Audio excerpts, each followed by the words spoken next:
है कि काल के दूतों ने इतना अज्ञान फैला दिया कि ये कहते हैं जिसका लड़का बालक नहीं है, संतान नहीं है, उसकी तो शकल भी नहीं देखा सवेरे सवेरे, यानी इतना मनहूस है। और परमात्मा कहते हैं वो सबसे खुशकिस्मत आदमी है। अब देखो संत मता और जगत मता उसका कति विपरीत विचार है। इसलिए न्यू क्या करें, जगतकार भगत का न्यू बैर है, विरोध है कि संतों की बात अटपटी लगती है और वो होती है बहुत ही अच्छी, बहुत गुणकारी, लेकिन हम बालक हैं, ऐसे समाज में रहते हैं, परमात्मा उन संतों की उस वाणी को हम समझ नहीं पाते, बल्कि विपरीत हो जाते हैं, नाराज हो जाते हैं। अब खुशकिस्मत क्यों है?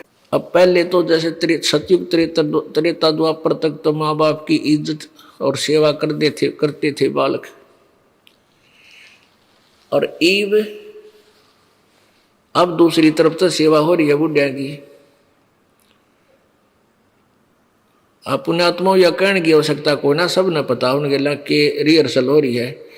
एक बहुत बड़ा अधिकारी रिटायर होया, उसने उपदेश लिया, फिर ऐसे ही बात चर्चा चलती हुई बुढ़ापे में ऐसा हो जाता है। अब परमात्मा की वाणी है कि मतलब के बिना भाई कोई नहीं प्यारा, कि देखो तुम नो सोचते हो यो मेरा प्यारा है, मुझे बहुत लाड करे है।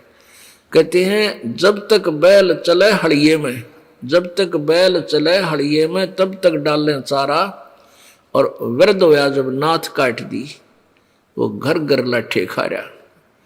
अब वो बैल जब तक काम करने जोगा था तब तक उसकी खूब सेवा होती थी, उसको चारा मिलता था। जब वो वृद्ध हो गया, उसके लागे अस्थि पंजर दिखण, पैर आपस में टकरा कर चलने लगा, तब उसको काट कर उसका रस्सा और मार दिया लठ, घर घर धक्के खा रहा है।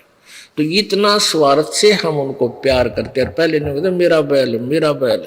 जब तक बैल चले हलिये में तब तक डाले चारा, दर्द होया जब नाथ काट दी, घर घर लाठे खारा, मतलब के बिना कोई नहीं प्यारा।